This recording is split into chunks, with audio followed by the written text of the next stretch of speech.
उजाले उनकी यादों के।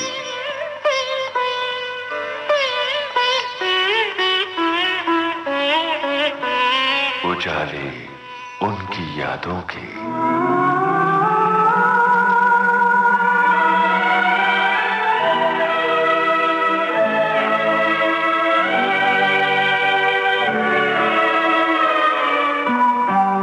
दोस्तों नमस्कार, मैं हूं आपका दोस्त यूनुस खान।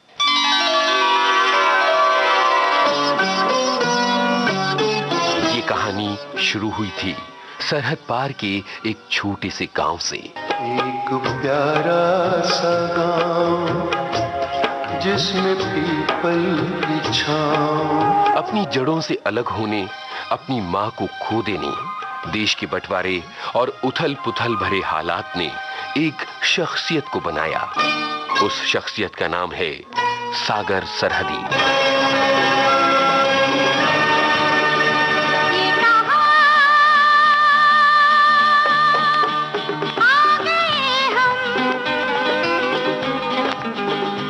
यूं ही साथ साथ चलते।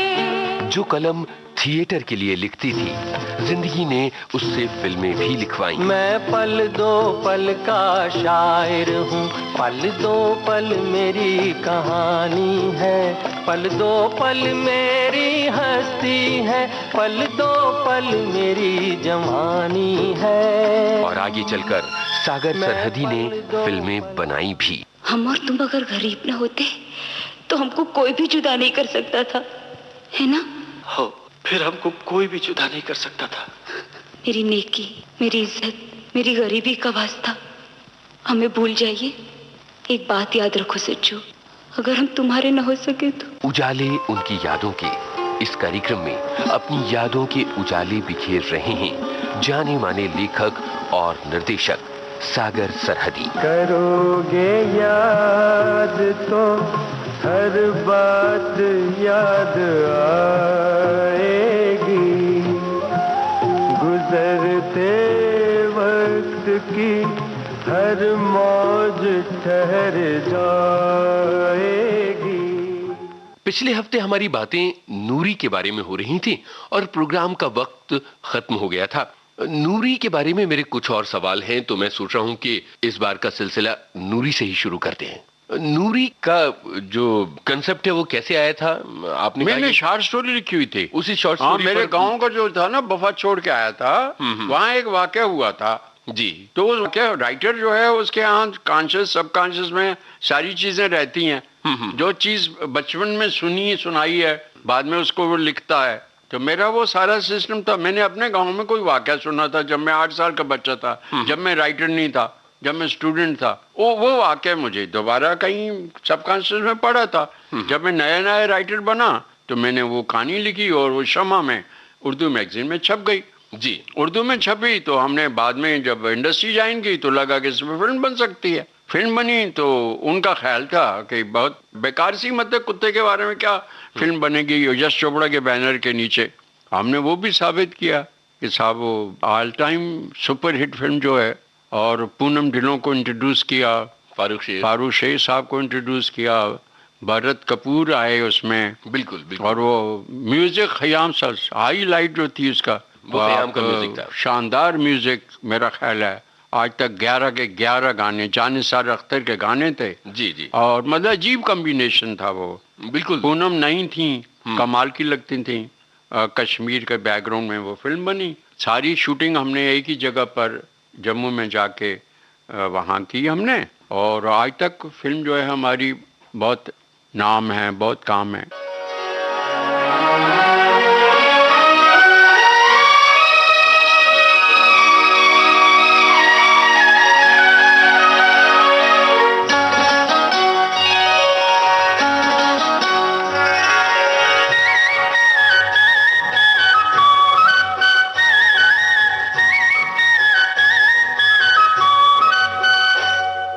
चोरी चोरी कोई आए,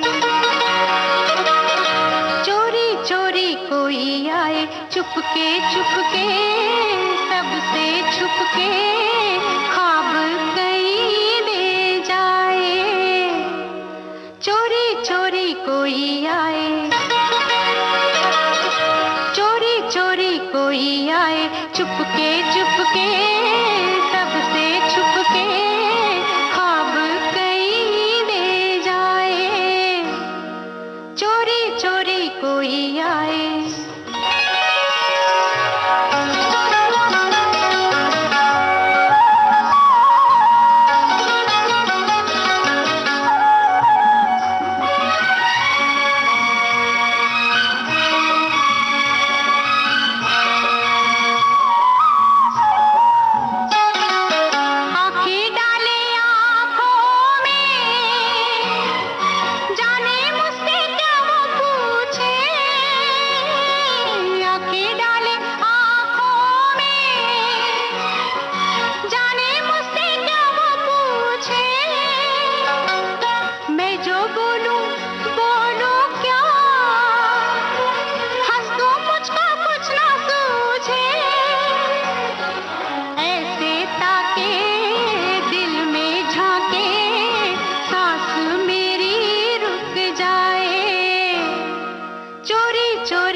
चुपके चुपके सबसे छुपके ख्वाब कई दे जाए, चोरी चोरी कोई आए।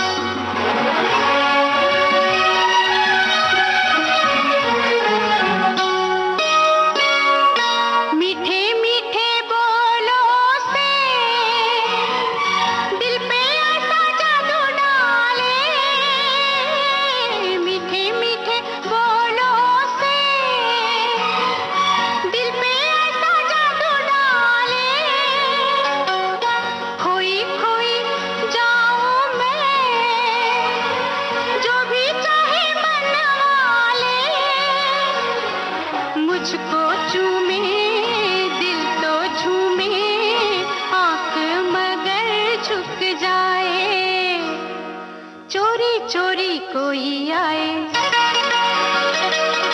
चोरी चोरी कोई आए, चुपके चुपके सबसे छुपके ख्वाब कई ले जाए, चोरी चोरी कोई आए।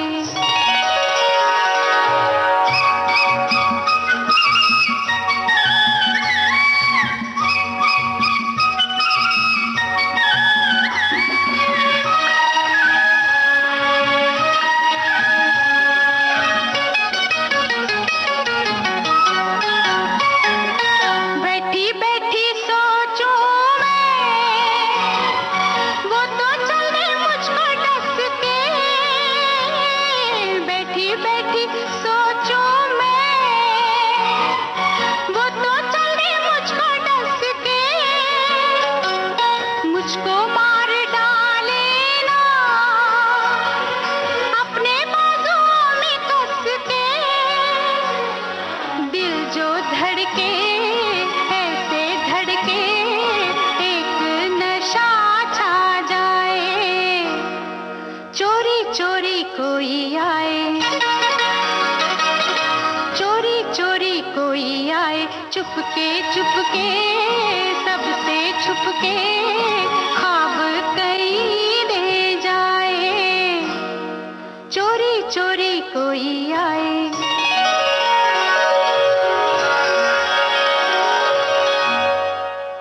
क़याम साहब के बारे में कुछ बताइए, किस तरह की यादें उनके साथ जुड़ी हुई हैं आपकी? ख़याम साहब के साथ सर ऐसा है कि हमारा संबंध जो था वो कभी कभी से शुरू हो गया था, और वो बड़े बड़े म्यूजिक डायरेक्टर हैं वो। जी जी, मैं मानता हूँ कि ख़याम साहब में एक खूबी ये है कि वो उनको पहले लफ्ज दे दीजिए, बाद में ट्यून आई, बाद में ट्यून बनाते हैं वो। ये और किसी म्यूजिक डायरेक्टर में नहीं है। जितनी मुश्किल लफ्ज, जितनी जिस तरह के लफ्ज हैं, मैं मतलब बाद में जब मैं बाजार में बनाऊंगा और कैसे म्यूजिक उन्होंने किया था, वो उनमें ये कमाल है। हम तो बहुत उनको प्यार से, इज्जत से हालांकि ज्यादा उम्र में मेरा उनका फर्क नहीं है, लेकिन हम बहुत बड़ा मानते हैं। मैं समझता हूँ उनका जो अंदाज है वो किसी में नहीं है। जी, नूरी के गाने बनाते हुए तो कोई ऐसा? नूरी का तो बस वही डे नाइट हम लोग अपना बैठते थे, करते थे और अपनी रिक्वायरमेंट बताते, जगह बताते थे, और वो इस तरह का म्यूजिक उन्होंने किया और साबित किया उन्होंने। 11 गाने सुपर हिट उन्होंने किया। तो मेरा और उनका रिश्ता जो है वो वहाँ से एक दोस्ती के रूप में भी वो हुआ। और मैं मानता हूँ, मैं थोड़ा आगे जा रहा हूँ कि बाद में शायर साहब के कुछ गाने उन्होंने जो कंपोज किए हैं। एक फिल्म थी जिसमें वहीदा रहमान हीरोइन थी और ये गाना इन्होंने गाया है जगजीत कौर में, तुम मुझे अपना रंजोगम परेशानी हमें। अब वो ये ट्यून मतलब है शायर साहब की वो राइटिंग है और ट्यून फास्ट है, लेकिन इतना गम है उसमें बिल्कुल कि आदमी आप भूल नहीं सकते।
अच्छा, उसी के साथ जुड़िए एक और उनमें से वो इनका गीत है, बुझा दिए खुद अपने हाथों मोहब्बतों के दिए जला। क्या बात है, ये भी शगुन का ही गाना है, सुमन कल्याणपुर। और मैं मतलब आज भी ना, मतलब हम मिस करते हैं वो, कहाँ गई वो, कैसे गायब हो गई। इतना सुपर हिट गाना दे के और भी गाने इस तरह के जी, और इतना शानदार। तो ये खयाम से, और वो पिक्चर ज्यादा नहीं चली। बिल्कुल सही कह रहे हैं आप। लेकिन ये दो गाने जो मतलब आज भी जब भी बजते हैं, कहीं बजते, मैं खड़ा हो जाता हूँ। बरसों बरसों हो गए। एक तो वही रंजो गम मुझे दे दो, और ये बुझा दिए सुमन कल्याणपुर ने गाया है।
तो खयाम साहब का या फिर उनका वो जो गाना है वो सुबह फिर तो आएगी, बिल्कुल वो लफ्ज जो हैं उसमें जो पीछे से वो जो ताने हैं उनकी और वो बातें हैं और कभी तो कैसी लॉन्गिंग है उसमें, बिल्कुल कितनी खूबसूरती है उसमें, इतनी चाहत है उसमें, इतनी बेचारगी है उसमें, इतनी परेशानी है, सुबह कभी तो आएगी। वो ट्यून में उन्होंने वो शायरी में डूब कर हाँ डूब कमाल करते हैं, वो कमाल करते हैं। किसी बात पर कोई बहस, कोई खींचातानी जैसी हुई हो, खयाम साहब से जुड़ा कोई बहुत ऐसा वाकया जो आप हमारे साथ बांटना चाहें?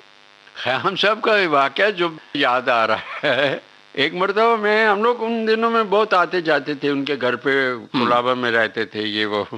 उन दिनों में राज कपूर साहब की ये फिल्म रिलीज हुई थी मेरा नाम जोकर, तो मैं वहाँ मिलने गया तो मैं वही शादी वाली जो बात होती है, बात हस्बैंड शुरू करता है बीवी ख़त्म करती है, आधी बात वो करते हैं। तो शादी 4 साल जब गुजर जाते हैं या 8-10 साल गुजर जाते हैं तो रिलेशन जो जी जी जी मियाँ बीवी ना होकर बहन भाई जैसे लगते हैं या कोई अजीब से रिश्ता हो जाता है। तो खयाम साहब और जगजीत दोनों बैठी थी, दोनों ने कहा था कि मेरा नाम जोकर देखिए। वो राज साहब ने बुलाया होगा उनको, बहुत प्यार से बुलाया, तो जाहिर है राज साहब ने बुलाया, फिल्म देखी किया और इंसिडेंटली दूसरे तीसरे दिन में उनके घर पे कोलाबा में पहुंच गया। तो दोनों मियाँ बीवी ने मुझे बताया कि क्या पिक्चर है, आप ज़रूर देखिए, वो ज़रूर देखिए। और तो मैं दोनों ने इतनी तारीफ की तो मैंने कहा ठीक है, तो मैं चला गया मेरा नाम जोकर देखे, नॉवेल्टी पिक्चर में सिनेमा हाउस में देखी, सीधा उनके घर पे चला गया। तो मैंने कहा वो फिल्म नहीं चल सकती है, क्योंकि उसमें राज साहब ये फरमाते हैं और बताते हैं कि बचपन में मुझे वो लड़की छोड़ गई, जवानी में वो छोड़ गई, जब मैं वहाँ गया तो एक सर्कस वाली औरत थी वो छोड़ के चली गई। तो मैंने कहा ये जो बात है ये उनकी अपनी ज़ात, उनकी अपनी बायोग्राफी से ताल्लुक़ रखती है, और फिल्म में जो बात लोगों का एक्सपीरियंस ना बने। अगर राज साहब का जो एक्सपीरियंस है, जब तक एक आम आपका एक्सपीरियंस नहीं बनता है तो फिल्म नहीं चल सकती है, क्योंकि वो राज साहब की रह जाती है। बहुत सही, आइडेंटिफाई करना चाहिए। आइडेंटिफाई नहीं कर सकता है वो, क्योंकि वो राज साहब की कहानी है जी। इसलिए वो फिल्म इतना पैसा खर्च करके उसके बाद राज साहब थोड़े मायूस भी हुए, अपसेट भी थे इस बात से कि वो फिल्म जितनी चली भी नहीं, या जितनी चली है कम चली है। तो सुपरहिट फिल्में जैसे उनकी दूसरी फिल्में उतनी वो नहीं चली। तो मैंने दोनों मेरा उनका, तो मैंने कहा एक बात बताइए जिसका कारण ये हो, क्योंकि बाद में मैंने बाजार में जो नसीर साहब का कैरेक्टर है वो मेरा कैरेक्टर है। मैं हैदराबाद में गया, मैंने वहाँ की शादियाँ देखी, मैंने वो महसूस किया कि कैसे बाहर के लोग आते हैं और कैसे शादियाँ करके ले जाते हैं, और वहाँ मैं घूमता रहा, गली कूचों में घूमता रहा, और वो वही कैरेक्टर जो ऑब्जर्वर है।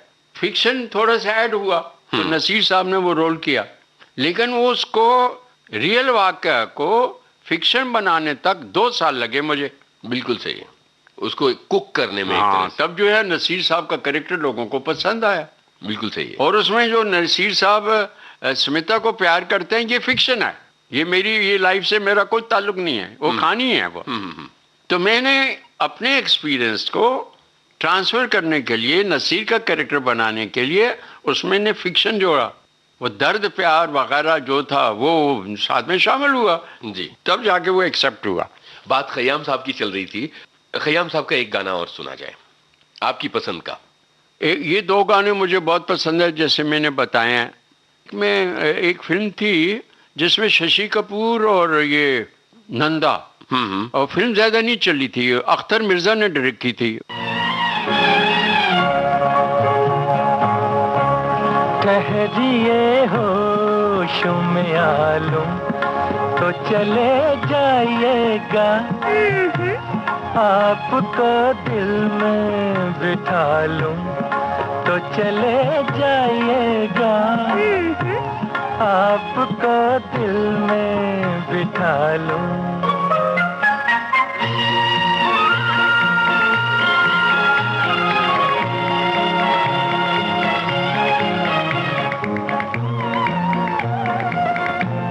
कब तलक रहिएगा यूं दूर की चाहत बन के, कब तलक रहिएगा यूं दूर की चाहत बन के, दिल में आ जाए इकरार मोहब्बत बन के, अपनी तकदीर बना लूं तो चले जाइएगा, आपको दिल में बिठा लूं तो चले जाइएगा, आपको दिल में बिठा लूं।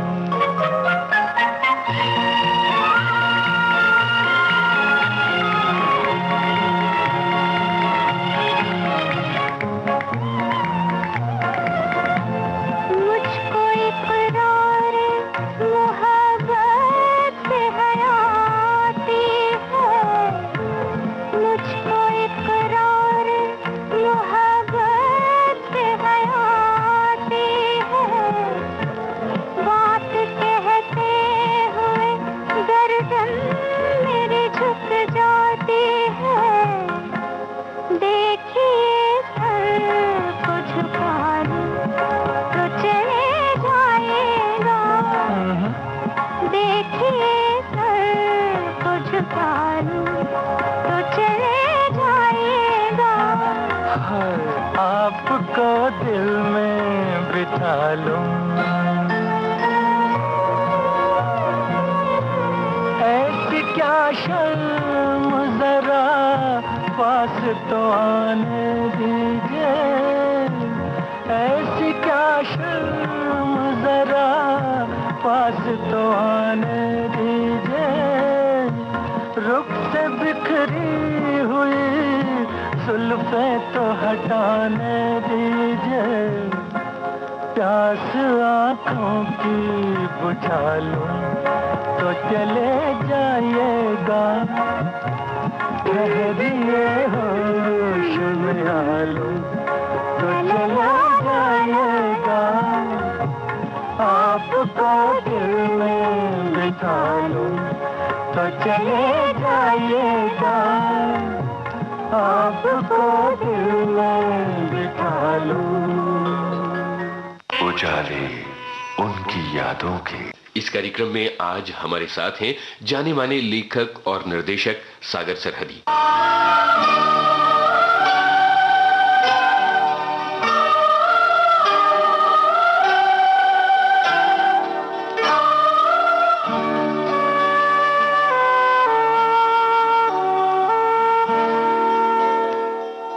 आपने बताया कि सिनेमा की दुनिया के लोगों का एक सेट फॉर्मूला होता है, एक भेड़ चाल होती है जिसके तहत वो नई चीजों को एक्सेप्ट करने में थोड़ी प्रॉब्लम करते हैं, और इसीलिए कभी कभी के साथ ये कहा गया कि ये फिल्म ज्यादा कामयाब नहीं हो सकती। आपने इसके बाद कहा कि कुछ सीन ऐसे आपको लगे कि जो फिल्म को कमजोर बना रहे हैं और उनमें आपने बदलाव किए और फिल्म में वो बाकायदा कसावट आ गई।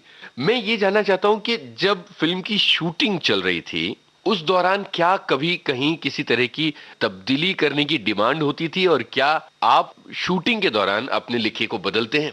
मेरे साथ मतलब मुश्किल सवाल नहीं है, मुझसे बहुत लोग डरते हैं जी। मैं कामा फुल स्टॉप भी चेंज नहीं होता है, लेकिन इसकी वजह सिर्फ मैं नहीं हूँ, बल्कि मैं समझता हूँ कि यश जी ने जो संभाला है, मुझे फिल्म ऑफर दी है, कॉन्फिडेंस रखा है, फिल्म को सराहा है, बल्कि वो जो स्क्रिप्ट जब पूरी होके उनके पास फेयर कॉपी थी तो उसको अलमारी में लॉकर में रखते थे, इतने प्यार से वो रखते थे। दूसरी बात जो उन्होंने की है कि वो पहली फिल्म में उन्होंने मुझे एक तरह का स्टार बना दिया था कि आप अगर कभी कभी का पोस्टर देखें तो उसमें लिखा होता है रिटन बाय सागर सरहदी पहले, बीच में लिरिक्स शायर और म्यूजिक लास्ट में आता है खयाम। इस बात से थोड़े शायर साहब नाराज भी हुए थे कि ये लड़का कौन आ गया जिसका नाम आप पहले दे रहे हैं, लेकिन उन्होंने रखा और दिया। तो ये बुनियादी तौर पर मैं समझता हूँ कि एक राइटर की पोजीशन इंडस्ट्री में बहुत खराब है जी। राइटर को मुंशी माना जाता है, राइटर की कभी सलाह नहीं लेता, बल्कि मेरा एक तजुर्बा हुआ कि राजकुमार साहब के साथ जो माने जाते थे तो सबको, किसी को नहीं मानते थे। उनका जो मिजाज है सब लोग डरते थे वो। और मेरे डायरेक्टर ने चंबल की कसम लिख रहा था, उन्होंने राज साहब के पास मुझे भेज दिया और मैंने सीन सुनाया। उनमें सीन सुनाए तो उसमें मौसमी चटर्जी का कैरेक्टर था। डिकाइट की कहानी थी और मौसमी चटर्जी जो है वो नाचने वाली लड़की थी, तो आइफ थी। तो मैंने सीन पढ़ के सुनाया। अब राज साहब और मैं आमने सामने बैठा हुआ हूँ और जब मैंने वो सीन पढ़ के सुनाया तो उन्होंने कहा ये क्या है, ये डायलॉग वो नहीं बोलेगी। मैंने कहा क्यों नहीं बोलेगी? अरे वो छटांग भर की लुंडिया। अरे मैंने कहा राज साहब मैं उस लड़की के मौसमी चटर्जी की बात नहीं कर रहा हूँ, मैं कैरेक्टर की बात कर रहा हूँ। बोले सरहदी साहब ये तो नहीं बोलेगी। मैं तो चेंज नहीं करूंगा। हम बातें करते करते बाहर आ गए, दालान में आ गए। दालान में ट्रे में खाना लगा हुआ था। उनका एक कुत्ता था काला और उसकी एक आंख खराब थी। वो साला मुझे ही देख रहा था। एक उनका नौकर था। अब वो ट्रे जो है मेरी तरफ आने वाली थी और हमारा झगड़ा हो गया। तो मैंने कहा राज साहब मैं वो छटांग भर की लड़कियां, मैं मौसमी चटर्जी की बात नहीं कर रहा हूँ, मैं उस कैरेक्टर की बात कर रहा हूँ। क्योंकि जो कैरेक्टर जो है प्रोस्टिट्यूट का कैरेक्टर है। प्रोस्टिट्यूट और डिकाइट समाज में आउटसाइडर होते हैं, उनको बाहर निकाल दिया जाता है तो बाद में वो समाज की परवाह नहीं करते। ये एटीट्यूड मैंने रखा है दोनों का। वो ऊपर से देखते हैं कि समाज ने जिसने हमको ये दर्जा दिया है तो हम परवाह नहीं करते। उनका ये तो बदलना पड़ेगा सरहदी साहब आपको। मैं तो नहीं, आप बोलिए, आप डायरेक्टर को बोलिए, मैं तो नहीं बदलूंगा। खैर साहब झगड़ा हुआ, उन्होंने मुझे खाना नहीं खिलाया। वो जो ट्रे लगा हुआ था वैसे ही पड़ा रहा। वो कुत्ता भी मुझे देखता रहा, वो आदमी भी देखता रहा। और रात के 12-1 बजे जब मैं बाहर गया, मेरे पास गाड़ी थी तो मैंने कहा, मेरा ड्राइवर था, मैंने कहा यार अभी रात को कहीं खाना मिलेगा, भूख लगी है। तो कहीं बोले ये बांद्रा में जो मस्जिद है ना, मस्जिद के बाहर कोई अंडा वंडा मिल जाएगा आपको, वो खा लीजिए। तो मैं रात को वहां जाके 2 बजे वो खाना खा के घर गया। लेकिन डायलॉग नहीं बदले। डायलॉग नहीं बदले। और उसके बाद बहुत जो मजेदार बात हुई है वो ये है कि वो मेरे कायल हो गए राज साहब, हम दोस्त हो गए बाद में। क्या बात है, क्या बात है, वाह। कभी भी कोई भी बात हो, मैंने क्या करते रहते आप, कीजिए सीन कर। अच्छा सरहदी साहब बोलते हैं।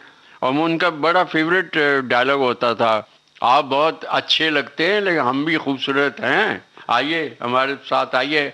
क्या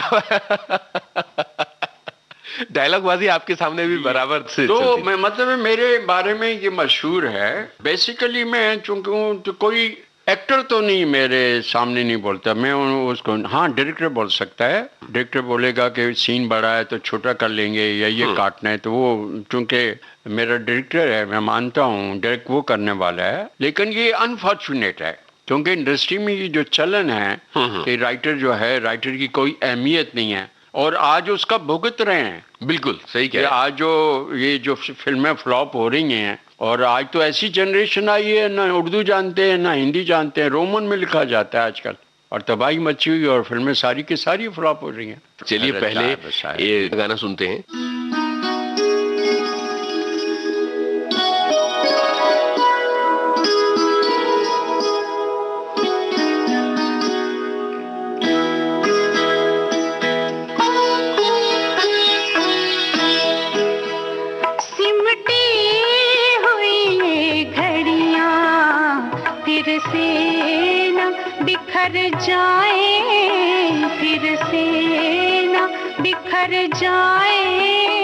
इस रात में जी लें हम, इस रात में मर जाएं, इस रात में मर जाएं, सिमटी हुई घड़ियां।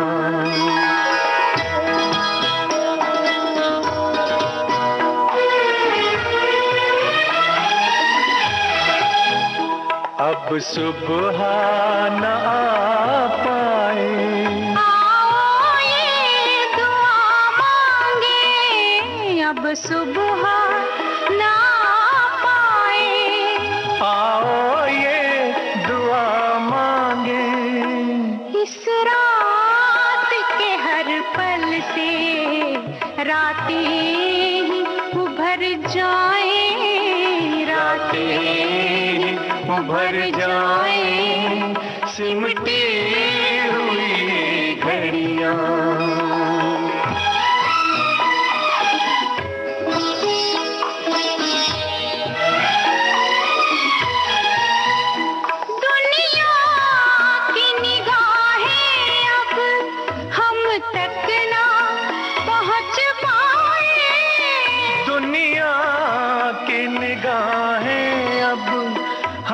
तक ना पहुंच पाए, तारों में बसी चलकर धरती में उतर जाए, धरती में उतर जाए सिमटी हुई घड़ियां।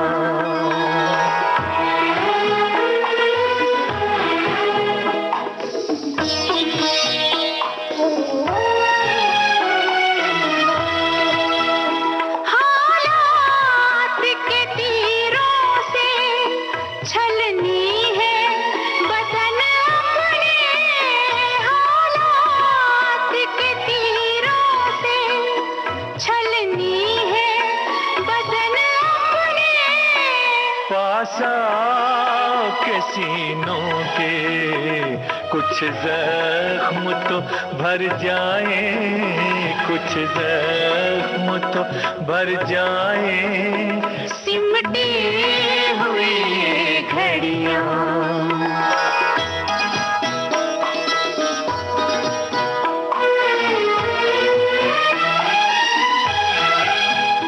आगे भी अंधेरा है, पीछे भी अंधेरा है, आगे भी अंधेरा है, पीछे भी अंधेरा है।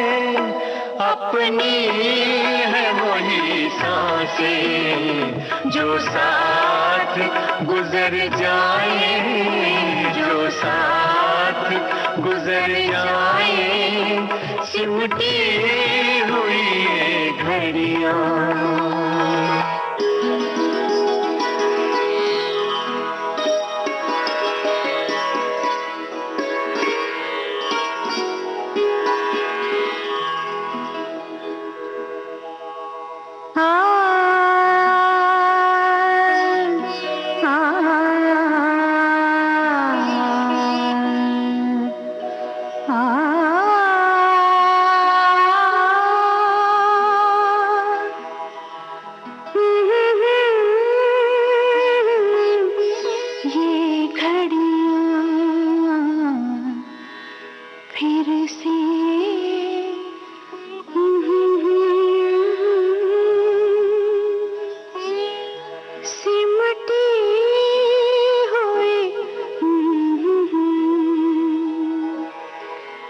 बिछड़ी हुई रूहों का ये मेल सुहाना है, बिछड़ी हुई रूहों का ये मेल सुहाना है। इस मेल का कुछ एहसान जिस्मों पे भी कर जाए, जिस्मों पे भी कर जाए सिमटी हुई घड़ियां।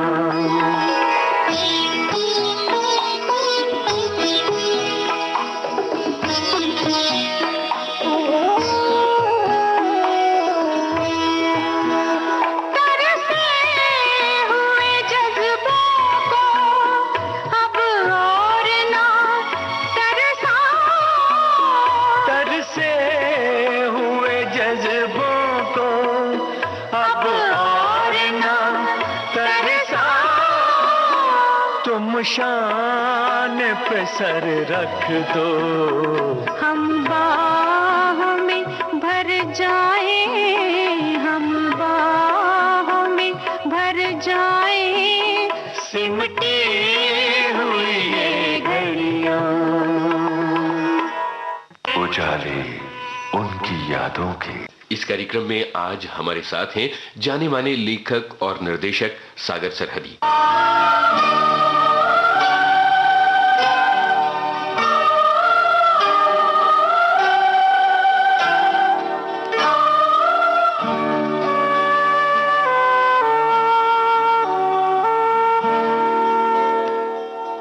साकिब साहब, कभी कभी की शूटिंग से जुड़ी हुई कोई यादगार बात बताइए, कोई वाकया याद आता हो। जैसे एक वाकया आपने याद किया कि अमिताभ बच्चन ने पहचान लिया कि आप बहुत मरहलों से गुजरे हैं, इसी तरह का कोई। एक तो ये मतलब मैंने जैसे आपको बताया कि अमिताभ साहब उन्होंने बहुत, जब शूटिंग कर रहे थे तो उन्होंने कहा था कि बहुत गम देखे हैं आपने। और दूसरा ये था कि बेहद अच्छा क्रिएटिव माहौल था, किसी तरह की कोई टेंशन नहीं है। सारे 2-3 हीरोइंस थे, शशि साहब थे। शशि तो मेरे दोस्त हैं, हमने और काम भी बहुत किया है। बल्कि शशि साहब ने ये तक कहा है, जब फिल्म रिलीज हुई, हिट हो गई, तो उन्होंने ये भी टीवी पे कहा था कि सागर हैज ब्रॉट मी अगेन। क्योंकि क्योंकि पहले कुछ दौर उनका था जो ज़रा नर्म चल रहा था, लेकिन उनका कैरेक्टर जो था बहुत पॉपुलर हो गया और उसके बाद उनको बहुत पिक्चरें मिली। ये बात का वाक़या है। तो हमारे यहाँ मैं समझता हूँ एक क्रिएटिव एटमॉस्फेयर जो था, एक कश्मीर में शूटिंग, ओबराय पैलेस में ज़्यादा शूटिंग कर रहे थे। और मेरा वाक़या ये है कि यहाँ से जो थोड़ा सा, जब ये फिल्म कंप्लीट हुई, शशि कपूर हमेशा पार्टी देते थे पिक्चर के कंप्लीट होने में।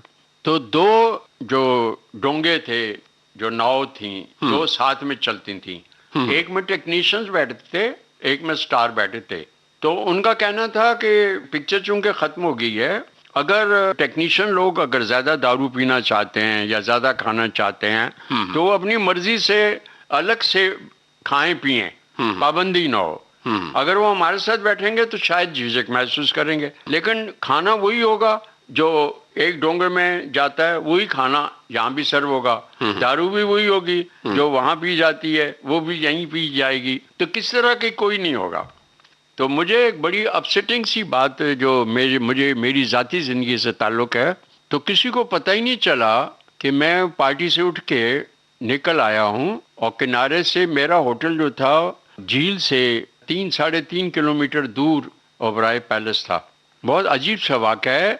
और मैं सारे रास्ते में एक फिल्म कंप्लीट होने के बाद इतनी मेरी वो तारीफ वो होती थी, जब वो वहीदा जी या दूसरे स्टार वगैरह बहुत ये पहले क्या करते थे और क्या करते हैं और क्या लिख रहे हैं, इस तरह की बातें मेरे बारे में हो रही थी कि क्योंकि नई जुबान थी। मैं छोड़ के झील से लेके ओबराय पैलेस तक रोता हो गया और मुझे लगा कि मैं रिफ्यूजी लड़का हूँ और कोलीवाड़े में रहता हूँ। ड्रामे लिखता हूँ तो मार्क्सिज्म की बात करता हूँ और क्रांति की बात करता हूँ, भगत सिंह की वापसी के बारे में सोचता हूँ, और फिल्मों में मैं रोमांटिक पिक्चर लिखता हूँ। मैं कहाँ फंस गया हूँ? ये ज़िंदगी जो मेरे अंदर जो मुझे दे मिली है, ये तो मैं बिलोंग नहीं करता यहाँ। और मैं अगर यही लिखता रहूँगा क्या? जहाँ तुम्हारी आंखें देखी हैं तुमने, तो राखी बोलती हैं क्या ख़ास बात है मेरी आंखों में कि जहाँ देखती हैं एक रिश्ता कायम कर लेती हैं। वाह! अब ये डायलॉग आज तक मशहूर है। और उसके बाद ये वाक़या हो गया कि कोई भी पिक्चर लिखी जाती थी, एक पिक्चर में वो सलमा आगा को लेने वाले थे तो उसमें भी उन्होंने बोला कि ऐसी ही कोई लाइन लिखो, तो मैंने उनके लिए लिखा तुम्हारी आंखों में आसमान झांकता है। अब मैंने सोचा तीसरी हीरोइन आई है, उसके लिए मैं क्या लिखूंगा। तो ये जो तज़ाद जो था, ये मुझे आज तक ये वाक़या जो मेरी ज़ाती ज़िंदगी के साथ हुआ, और उसका कारण ये था कि बाद में मैंने वो लिखना छोड़ दिया। कभी कभी के बाद मुझे 40 फिल्में मिली, ऑफर हुई, मैंने एक साइन नहीं की। मैं उसी तरह सेकंड हैंड कार मेरे पास हुआ करती थी, मैंने कोई फिल्म नहीं लिखी क्योंकि मैं सारी उम्र रोमांटिक फिल्में नहीं लिख सकता था। और जो ज़िंदगी जीता था कोलीवाड़े में, वही ज़िंदगी जीता। और दूसरा वाक़या उससे जुड़ा हुआ कभी कभी का ये है कि जब ये पार्टी, जब फिल्म दिखाई गई थी, पहला शो था मेट्रो में और उसके बाद पार्टी एज यूजुअल रखी गई थी वर्ली में, और मुझे पता नहीं इस फिल्म का क्या होगा क्योंकि पहली फिल्म थी। जी जी। और डायलॉग जो थे मेरे सुने हुए थे तो मुझे वो इम्प्रेस नहीं कर सके वो। बिल्कुल बिल्कुल। तो मैं अजीब सी शक्ल सूरत लेके और एक कोने में बैठा था होटल में, तो यश चोपड़ा का मैसेज आया कि दिलीप साहब का फ़ोन आया रात को 12-1 बजे के करीब। तो मैं तो हैरान रह गया, लपक के उठा तो दिलीप साहब ने खुद ज़ाती तौर पर ये कहा कि मैंने इतनी अच्छी ज़ुबान, मैंने इतनी अच्छी करैक्टराइजेशन आज तक पूरी ज़िंदगी में नहीं सुनी, नहीं देखी। क्या बात है, क्या बात, वाह वाह वाह।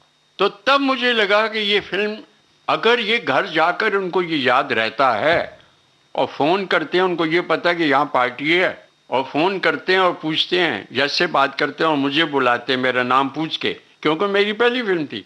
इसका मतलब ये कुछ बात है। इसका कुछ मतलब है, और यही हुआ कि फिल्म ऑल टाइम हिट हुई।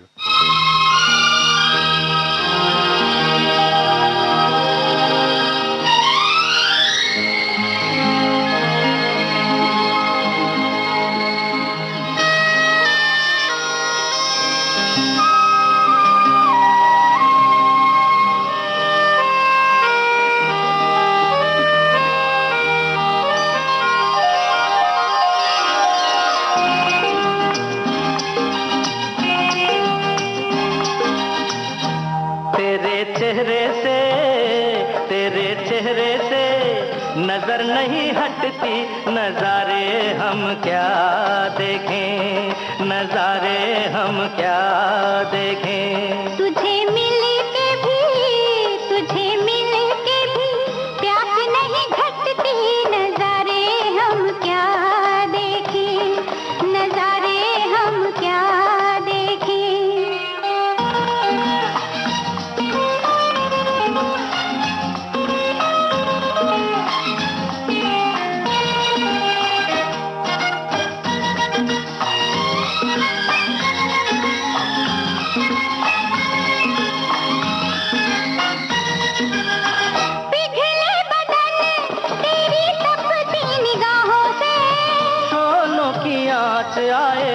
बर्फीली राहों से ला ला ला ला ला ला ला ला, पिघले बदन तेरी तपती निगाहों से।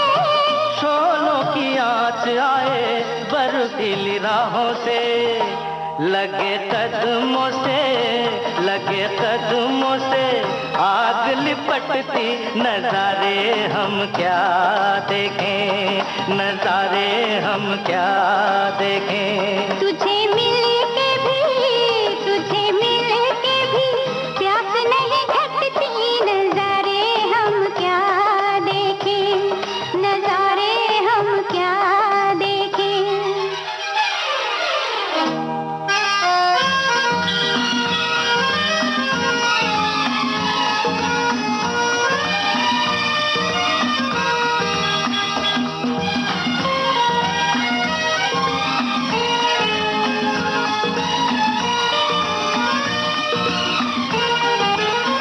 रंगों की बरखा है, खुशबू का साथ है, किसी को पता है अब दिन है कि रात है। ला ला ला ला ला ला ला ला। रंगों की बरखा है, खुशबू का साथ है, किसी को पता है अब दिन है कि रात है। लगे दुनिया ही, लगे दुनिया ही आज सिमटती नजारे हम क्या देखें, नजारे हम क्या देखें। तेरे चेहरे से, तेरे चेहरे से नजर नहीं हटती नजारे हम क्या देखें, नजारे हम क्या देखें।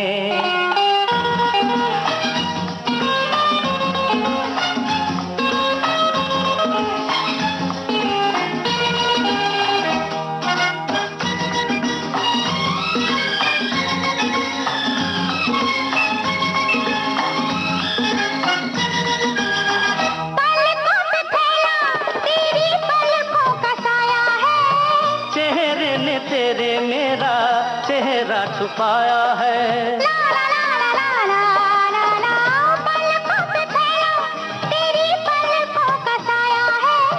चेहरे ने तेरे मेरा चेहरा छुपाया है।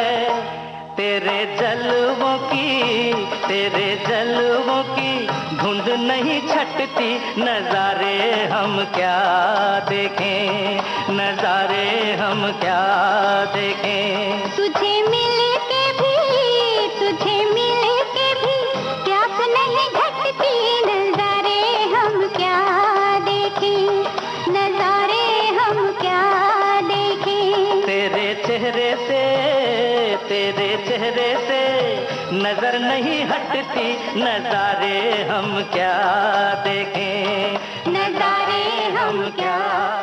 कभी कभी का ये गाना हमने सुना। सागर साहब, एक बात जो मुझे लगातार इस बातचीत में परेशान कर रही है वो ये है कि ऐसा क्यों होता है कि जब भी कहीं आप कामयाबी के किसी रास्ते पर पहुंच रहे होते हैं तो आपको एक अपनी जड़ों से हटने की और अपने रास्ते से हटने का एहसास होने लगता है। जैसा आपने बताया कि आप पार्टी छोड़कर आ गए और आपको लगा कि ये मैं क्या कर रहा हूं। ये जो भटकाव है ये आखिर क्यों है? नहीं, मेरा ख्याल है ये भटकाव नहीं है, क्योंकि मेरा जुड़ाव जो है वो गरीब आदमी से बहुत ज्यादा है। जी जी। मैं आपको बताऊं कि मैं एक दिन रियल वाकया है कि मैं दादर पुल से लेट नाइट सर्दियों के दिन नवंबर दिसंबर जनवरी के दिनों में मैं गुजर रहा था वॉक करके, आगे जाके दादर सर्कल से बस लेकर घर आने वाला था मैं। तो जब मैं गुजर रहा था तो वहाँ एक आदमी जो था, अभी दादर ब्रिज जो है, तिलक ब्रिज है, कोई जगह नहीं है वहाँ, और उसमें लोहे का ऐसा वो जो जरा सा कोने में छप्पर सा जो बना हुआ है, एक खांचा सा। तो एक आदमी सर्दी से बचने के लिए वो अंदर घुसने की कोशिश कर रहा था, तो अंदर तो जगह नहीं थी। जो आम आदमी, जो गरीबी, जो बहुत गहरा ताल्लुक है मेरा, खुद भी रिफ्यूजी हूँ। ये जो जिंदगी है, बड़ापन है, मैं लंदन अमेरिका यहाँ वहाँ बहुत घुमाऊँ रहा हूँ, और अब मैं प्लेन में जाने से डरता हूँ। क्यों? मुझे घुट के बैठना, एक सीट पे बैठना, ये 5 स्टार। एक मरतबा किसी प्रोड्यूसर ने मुझे शिमला भेजा, ओबराय में कमरा मेरा बुक था, तो मैं एसी मुझे सूट नहीं करता, तो मैं 2 घंटे होटल में कमरे में रहता था, 4 घंटे नीचे धूप में घूमता था। तो मेरे अंदर वो ऐसी चीज़ है वो एक्सेप्ट नहीं करती है वो। और ये चीज़ जो नहीं है कि इतना सब देखने के बाद, क्योंकि मैं एक्सेप्ट नहीं करता वो। मेरे जो गरीबी के साथ जो एक ताल्लुक है, और मैं मार्क्सिज्म पढ़ा हूँ, और मार्क्सिज्म एक फ़लसफ़ा है, वो कहता है कि अगर आपकी ज़िंदगी जो है अच्छी नहीं है तो इसको बदलिए। सही है। और मैं उस चीज़ को मानता हूँ, और मेरी सारी राइटिंग, मेरा सारा वजूद, मेरी सारी सोच, मेरी सारी समझ, मेरी सारी क्रिएटिविटी जो है ना, उसके आसपास घूमती है। इसलिए मैं कहीं वहाँ जाता हूँ और इस तरह बड़ापन जो मिलता है मैं एक्सेप्ट नहीं कर पाता हूँ और बेचैन रहता हूँ। सागर साहब, कभी कभी के बाद इतनी सारी फिल्में मिली, आपने वो सब नहीं की। कितने पक्के इरादे की जरूरत थी कामयाबी की लहर में ना बहने के लिए? क्योंकि बहुत आसान था कि आप 40 फिल्में साइन कर लेते और स्टार राइटर बन जाते, लेकिन बहुत मुश्किल था कि आप रिजेक्ट करते। मैं स्टार राइटर बन गया था। मुझे विनोद खन्ना ने ऐसे, प्लीज सर एक फिल्म, ऐसे ऋषि कपूर, ये वो सारे, मतलब मेरी बहुत पोजीशन थी, अभी भी है, ऐसा नहीं है, लेकिन जो वो वहाँ था रिजेक्ट क्यों? लेकिन मैंने मतलब यही था कि जो वो जो चाहते हैं लिखना, वो मैं लिखना नहीं चाहता, क्योंकि हमारी फिल्मों में कोई मसला नहीं होता है। यहाँ जो है, यहाँ जो भेड़ चाल, जैसे हमने माना है कि जैसे वो फिल्म कोई चली है, Amitabh Bachchan angry young man है, तो सारी उम्र वो एंग्री यंग मैन रहेंगे।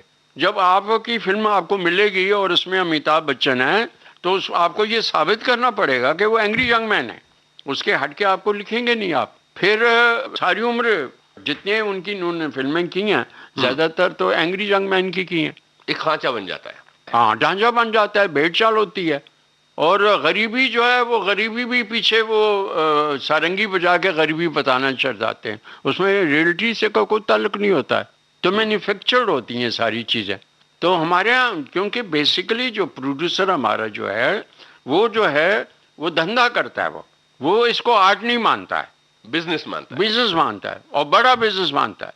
इसलिए लड़कियों को नंगा करता है, इसलिए मन गढ़ंत कहानियाँ बनाता है, स्टार सिस्टम पैदा करता है, और स्टार सिस्टम पैदा करके उसमें गंवाता है। लेकिन कबूल हुई है कि उसको नहीं मालूम है कि सही जिंदगी कहाँ है, कि ये फिल्म बन सकती है।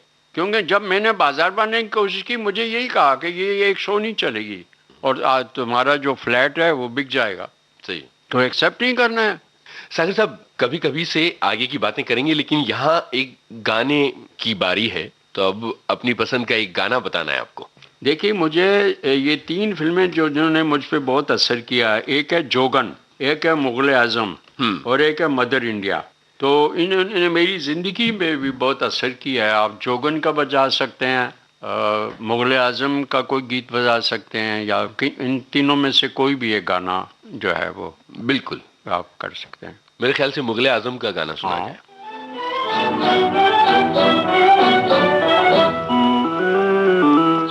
किया तो डरना क्या, जब प्यार किया तो डरना क्या। प्यार किया कोई चोरी नहीं की, प्यार किया कोई चोरी नहीं की। छुप छुप आहें भरना क्या, जब प्यार किया तो डरना क्या। प्यार किया तो डरना क्या, जब प्यार किया तो डरना क्या।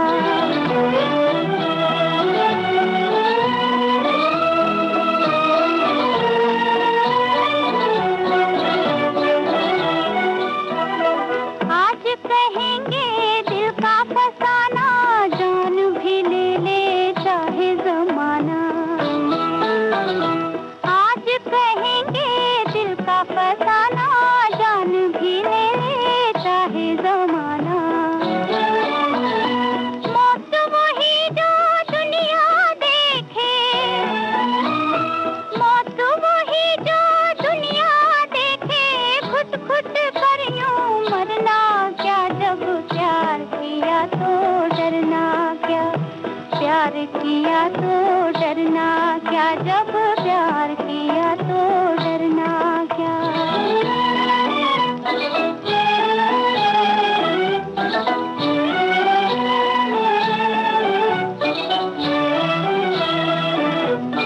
उनकी तमन्ना दिल में रहेगी, शम्मा इसी महफिल में रहेगी। उनकी तमन्ना दिल में रहेगी, शम्मा इसी महफिल में रहेगी।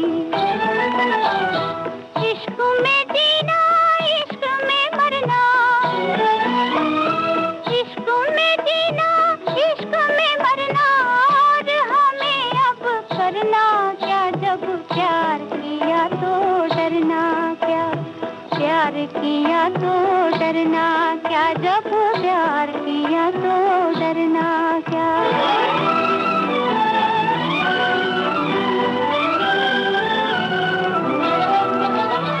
छुप न सकेगा इश्क हमारा, चारों तरफ है उनका नजारा।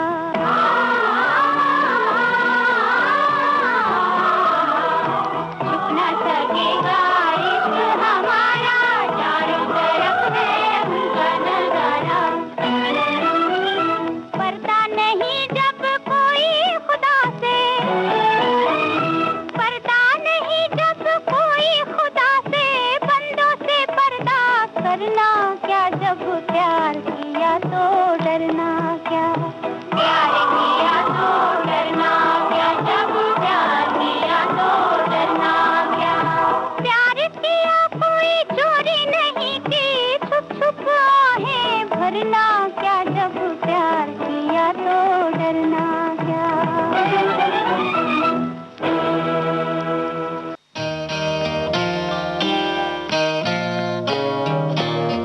उजाले उनकी यादों के इस कार्यक्रम में अपनी यादों के उजाले बिखेर रहे हैं जाने माने लेखक और निर्देशक सागर सरहदी। इनसे बातचीत की है आपके इस दोस्त यूनुस खान ने। रिकॉर्डिंग इंजीनियर विनायक तटवलकर, प्रस्तुतकर्ता कल्पना शेट्टी।